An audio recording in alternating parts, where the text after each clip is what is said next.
முன்னுரை குழாய்வழி பைப்லைன் பற்றிய நீதிக்கதைகள். 1801ஆம் ஆண்டு இத்தாலியில் ஒரு பள்ளத்தாக்கு. முன்னொரு காலத்தில் இத்தாலியில் ஒரு சிறிய கிராமத்தில் 2 இளம் நண்பர்கள் வசித்து வந்தனர். பாப்லோ, புரூனோ என்பது அவர்கள் பெயர்கள். அவர்கள் தூரத்து உறவினர்களும் கூட. Pablo, P for Pablo, P for pipeline. Bruno, B for Bruno, B for bucket. அவர்கள் மிகவும் நட்புடன் பழகி வந்தனர். எதிர்காலத்தை பற்றிய நிறைய கனவு காண்பார்கள். என்றாவது ஒரு நாள் எந்த வகையிலாவது அந்த கிராமத்திலேயே மிகுந்த பணக்காரர்களாகி விட வேண்டும் என்பது பற்றி எப்போதும் பேசிக்கொண்டிருப்பார்கள். அவர்கள் இருவரும் மிகவும் சுறுசுறுப்பாகவும் உற்சாகத்துடனும் மிகவும் கடினமாக உழைப்பவர்களாகவும் இருந்தனர். அவர்களுக்கு தேவை என்னதெல்லாம் ஒரு சரியான சந்தர்ப்பம்தான். ஒரு நாள் அந்த சந்தர்ப்பமும் வந்து சேர்ந்தது.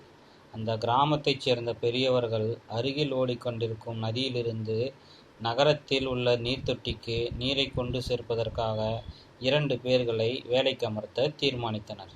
இந்த வேலை பாப்லோ, புரூனோ இருவருக்கும் கிடைத்தது. இருவரும் 2 வாளிகளை, பக்கெட்டுகளை எடுத்துக்கொண்டு ஆற்றை நோக்கி செல்லத் துவங்கினர். அன்று மாலைக்குள் நீர்த்தொட்டியின் விளிம்பு வரையில் நீரை நிரப்பி விட்டனர். அந்த கிராமத்து பெரியவர் ஒரு பக்கெட்டுக்கு 1 ரூபாய் பென்னி வீதம் கூலி கொடுத்தார். நமது கனவு நினைவாகிவிட்டது, நமக்கு வந்த அதிர்ஷ்டத்தை என்னால் நம்பவே முடியவில்லை என்று புரூனோ உற்சாக கூச்சலிட்டான். ஆனால் பாப்லோவுக்கு இது உண்மையிலேயே சந்தோஷப்பட வேண்டிய விஷயம்தானா என்று கேள்விக்குறி எழுந்தது. அவனால் நம்ப முடியவில்லை. அவனுடைய முதுகு வலித்தது. பெரிய பக்கெட்டுகளில் தண்ணீரை சுமந்து வந்தபடியால் அவன் கைகள் சிவந்து கன்றி போயிருந்தன. மறுநாள் காலையில் மறுபடி எழுந்து வேலைக்கு செல்ல வேண்டுமே என்ற கவலை கொள்ள ஆரம்பித்தான். ஆற்று நீரை கொண்டு வந்து நீர்த்தொட்டியில் சேர்ப்பதற்கு இன்னும் சிறந்த வழி இருக்குமா என்று ஆராய்ச்சி செய்ய வேண்டும் என்று உறுதி பூண்டான். பாப்லோ, குழாய்வழி அமைத்த மனிதன். மறுநாள் காலையில் கைகளில் பக்கெட்டுகளை எடுத்துக்கொண்டு ஆற்றுக்கு செல்லும் வழியில், புரூனோ, என்னிடம் ஒரு திட்டம் இருக்கிறது என்று பாப்லோ சொன்னான். ஒவ்வொரு பக்கெட்டுக்கும் 1 ரூபாய் வாங்கி கொண்டு திரும்ப திரும்ப சுமந்து கொண்டு வருவதற்கு பதிலாக நாமே குழாய்களை அமைத்து அதன் வழியே நீரை கொண்டு வந்து சேர்த்தால் என்ன என்று புரூனோவை நோக்கி கேட்டான். புரூனோ வழியில் ஒரு நிமிடம் சட்டென்று நின்றான். குழாய்கள் அமைப்பதா? இதை போன்றதொரு யோசனையை எவராவது கேட்டிருப்பார்களா? நமக்கு ஒரு மகத்தான வேலை கிடைத்திருக்கிறது பாப்லோ. ஒரு நாளைக்கு 100 பக்கெட்டுகள் நான் சுமந்து வருவேன். ஒரு பக்கெட்டுக்கு 1 பென்னி என்று வைத்து கொண்டாலும் கூட ஒரு நாளைக்கு $1 கிடைக்கும். நான் மிகுந்த பணக்காரனாகி விடுவேன். இந்த வாரக்கடைசியில் நான் உடுத்திக்கொள்ள புதியதாக ஒரு ஜோடி பேண்ட்டுகள் வாங்குவேன். இந்த மாதக்கடைசியில் ஒரு பசுமாடு வாங்குவேன். இன்னும் 6 மாதங்களில் ஒரு வீடு கட்டுவேன். இந்த நகரத்திலேயே நமக்குதான் நல்ல வேலை அமைந்திருக்கிறது. வாரக்கடைசியில் விடுமுறை இருக்கிறது. வருடத்திற்கொரு முறை 2 வாரத்துக்கு சம்பளத்துடன் கூடிய விடுமுறை தருகிறார்கள். வாழ்க்கையில் ஒரு நல்ல நிலையை அடைந்து விட்டோம். நீயும் உன் குழாய்கள் அமைப்பது பற்றிய யோசனையும். இங்கிருந்து வெளியேறு என்று கோபத்துடன் கத்தினான். ஆனால் பாப்லோ அவ்வளவு சீக்கிரம் தளர்ச்சியடையவில்லை. தனது நல்ல சிநேகிதனிடம் குழாய்வழி அமைக்கும் திட்டம் பற்றி விளக்க கூறினான். பாதி நாளை பக்கெட்டுகளில் தண்ணீர் கொண்டு வரவும், மீதி நாளையும் வாரக்கடைசியையும் குழாய்வழி அமைக்கும் திட்டத்தை செயல்படுத்துவதிலும் செலவிட்டான். கற்பாறைகளோடு உள்ள இடத்தில் பள்ளம் தோண்டுவது என்பது மிக கடினமான வேலை என்பது அவனுக்கு தெரியும். ஏனெனில் பக்கெட்டுக்கு இத்தனை ரூபாய்தான் என்ற முறையில் கூலி தரப்பட்டதால் நிச்சயம் அவனது வருமானம் முதலில் குறையப் போகிறது என்பது அவனுக்கு தெரியும். குழாய்வழி அவனுக்கு பெரிய அளவில் வருமானத்தை அளிப்பதற்கு இன்னும் 2 அல்லது 3 ஆண்டுகள் ஆகலாம் என்பதும் அவனுக்கு தெரியும். ஆனால் பாப்லோ தனது கனவு பலிக்கும் என்று நம்பினான். நம்பிக்கையுடன் வேலைக்குச் சென்றான். முன்னேற்றப் பாதையில் குழாய் வழி. ப்ரூனோவும் மற்ற கிராமத்து ஆட்களும், அதோ பாப்லோ, குழாய் வழி மனிதன் என்று கேலி செய்தனர். அப்போது பாப்லோவை விட 2 மடங்கு அதிகமான தொகையை ப்ரூனோ சம்பாதித்து வந்தான். ப்ரூனோ தன் திட்டமிட்டபடி ஒவ்வொரு பொருளாக வாங்கவும் ஆரம்பித்து விட்டான். ஒரு கழுதையை வாங்கி அதற்கு தோல் சேணங்கள் பூட்டி தனது 2 அடுக்கு குடிசைக்கு முன்னால் கட்டி வைத்தான். பளபளக்கும் உடைகள் வாங்கி அணிந்து கொண்டான். ஆடம்பரமான உணவு விடுதிகளில் உணவு உட்கொண்டான். அவனை எல்லோரும் கௌரவமாக மதிப்புடன் அழைக்கத் தொடங்கினர். உணவு விடுதிகளில் அவன் வலம் வந்தபோது அவன் சொல்லும் ஜோக்குகளுக்கு சிரிக்கத் தொடங்கினர். சிறிய செயல்களும் பெரிய விளைவுகளும். மாலை வேளைகளிலும் வாரக்கடைசி ஓய்வு நாட்களிலும் ப்ரூனோ ஓய்வெடுக்கும்போது பாப்லோ தனது குழாய்களை பதிப்பதற்காக மண்ணை தோண்டி வந்தான். முதல் சில மாதங்களில் பாப்லோவுக்கு கணிசமாக தான் என்ன வேலை செய்தோம் என்று காண்பிக்கும் அளவுக்கு கூட எதுவும் இல்லை. வேலை கடினமாக இருந்தது. ப்ரூனோவின் வேலையை விட கடினமாக இருந்தது. ஏனெனில் பாப்லோ மாலைகளிலும் வாரக்கடைசியிலும் கூட வேலை செய்து கொண்டிருந்தான். ஆனால் நாளைய கனவுகள் இன்றைய தியாகங்களின் மீதுதான் கட்டப்படுகின்றன என்ற உண்மையை அடிக்கடி பாப்லோ தனக்குத்தானே நினைவுபடுத்தி கொண்டிருந்தான். ஒவ்வொரு நாளும் ஒவ்வொரு அங்குலமாக தோண்டிக் கொண்டிருந்தான். ஒவ்வொரு அங்குலமாக, ஆனால் உறுதியாக முன்னேறுவேன் என்று தனக்குத்தானே மந்திரம் போல உச்சரித்து கொள்வான். பாறையின் மீது கோடாரியால் 1 அடி, 10 அடி, 20, 100 இப்படி பிளக்கும் போதெல்லாம் மேற்கண்ட வரிகளை தனக்குத்தானே உச்சரித்து மனதில் உறுதி கொள்வான்.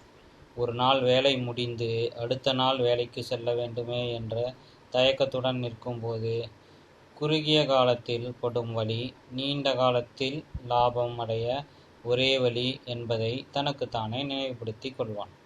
தனக்குத்தானே இலக்குகளை நிர்ணயித்து கொண்டு அவற்றை தினம் அடைவான். ஒவ்வொரு தினம். காலங்கள் செல்லும்போது அவன் அடையும் பலன்கள் அவன் எடுக்கும் முயற்சிகளை கடந்து நிற்கும் என்பது நிச்சயம் என்று அவனுக்கு தெரியும்.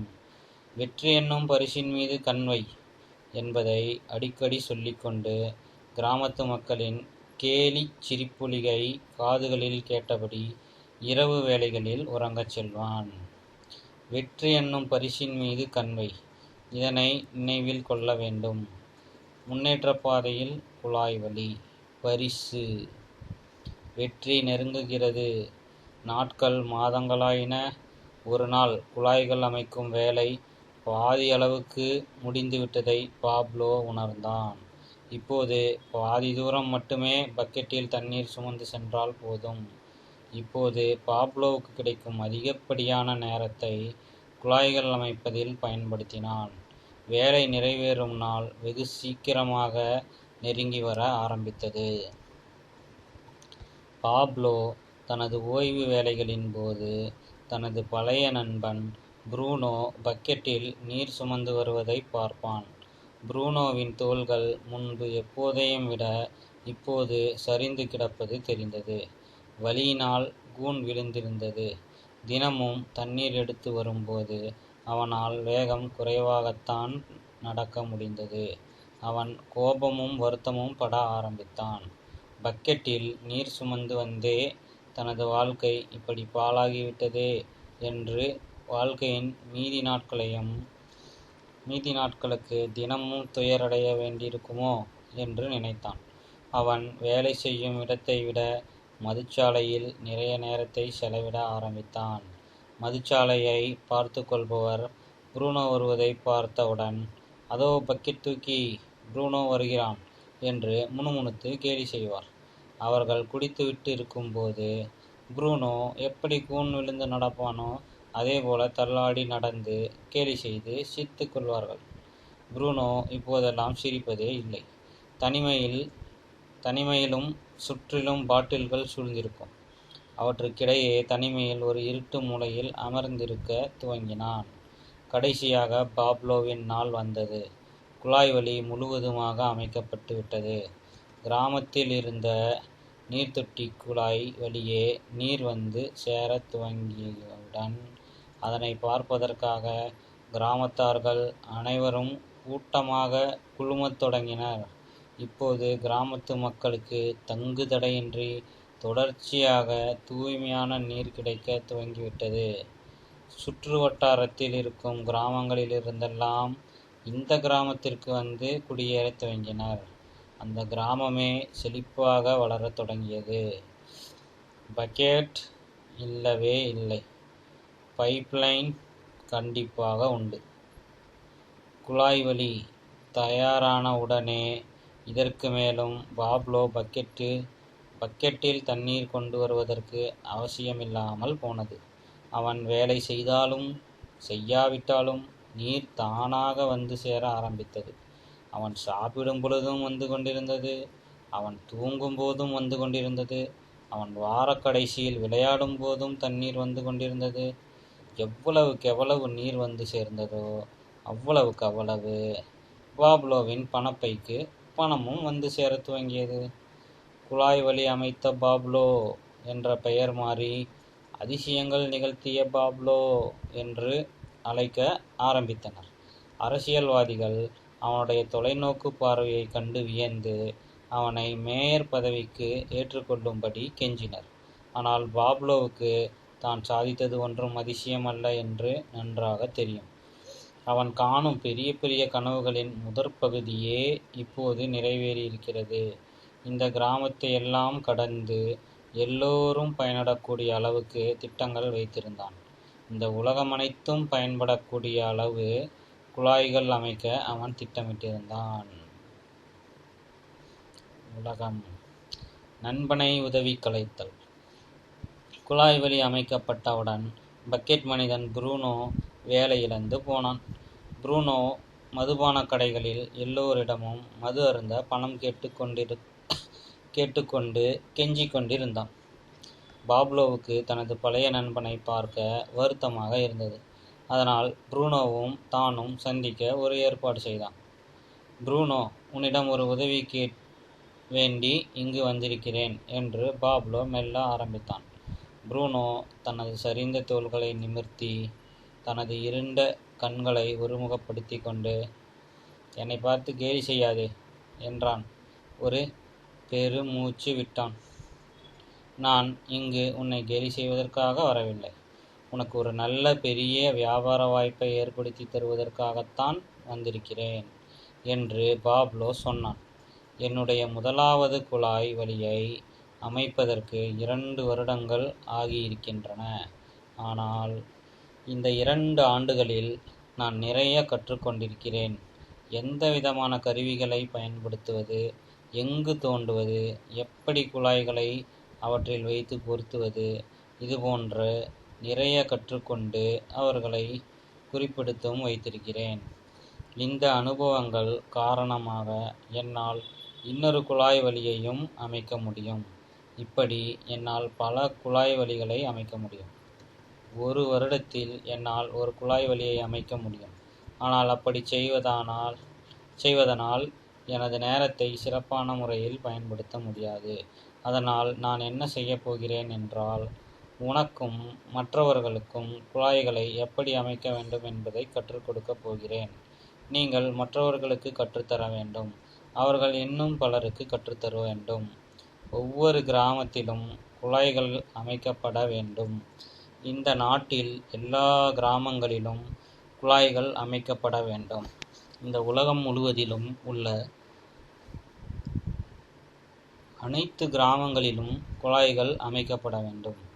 நீ சற்றே நினைத்துப்பார். குழாய் வழியே செல்லும் தண்ணீரில் ஒவ்வொரு காலனுக்கும் ஒரு சிறிய சதவீத லாபம் சம்பாதிக்கலாம். குழாய் வழியே அதிகப்படியான நீர் செல்லும்போது நமது பணப்பைக்கும் இன்னும் அதிக அளவில் பணம் வந்து சேரும். நான் இப்போது அமைந்துள்ள குழாய் வழி என்பது நான் காணும் கனவின் முடிவல்ல, அது வெறும் ஆரம்பம்தான் என்று பாப்லோ சொன்னான். புரூனோவால் முடிவாக ஒரு பெரிய திட்டம் செயலாவதை உருவகப்படுத்த முடிந்தது. அவன் புன்னகையுடன் தனது பழைய நண்பனின் கரத்தை பற்றினான். நட்புடன் கைகொடுத்து கொண்டான். நீண்ட காலத்துக்கு முன் பிரிந்த நண்பர்களைப் போல ஆறத் தழுவி கொண்டனர். பக்கெட் தூக்கும் உலகத்தில் குழாய் வழி கனவுகள். வருடங்கள் கழிந்தன. பாப்லோவும் புரூனோவும் வேலையிலிருந்து ஓய்வு பெற்று விட்டிருந்தனர். உலகம் முழுவதும் அமைக்கப்பட்ட குழாய் வழி வியாபாரம் இன்னமும் அவர்களுக்கு லட்சக்கணக்கான டாலர்களை அவர்களது வங்கிக் கணக்கில் சேர்த்து கொண்டிருந்தது. சில சமயங்களில் பாப்லோவும் புரூனோவும் கிராமப்புறங்களுக்கு தமது வியாபார தொடர்பாக செல்ல நேரும்போது அங்கு சில வாலிபர்கள் பக்கெட்டில் நீர் சுமந்து செல்வதை பார்க்க நேரிடும்.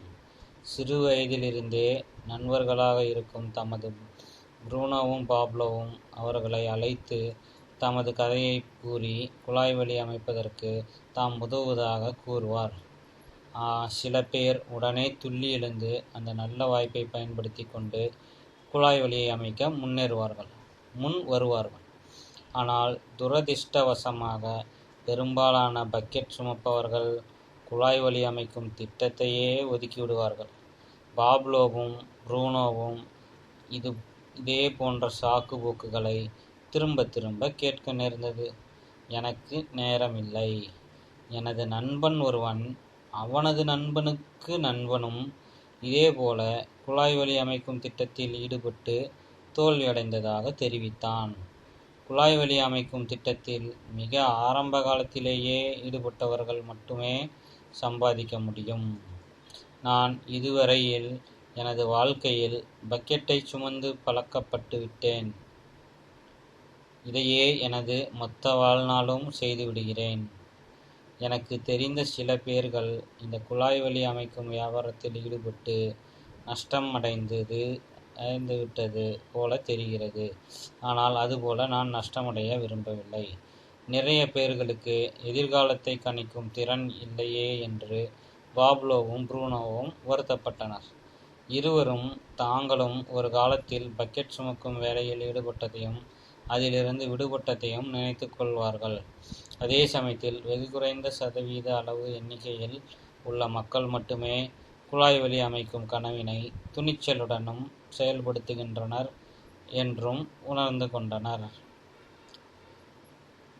குறைந்த சதவீத அளவு எண்ணிக்கையில் உள்ள மக்கள் மட்டுமே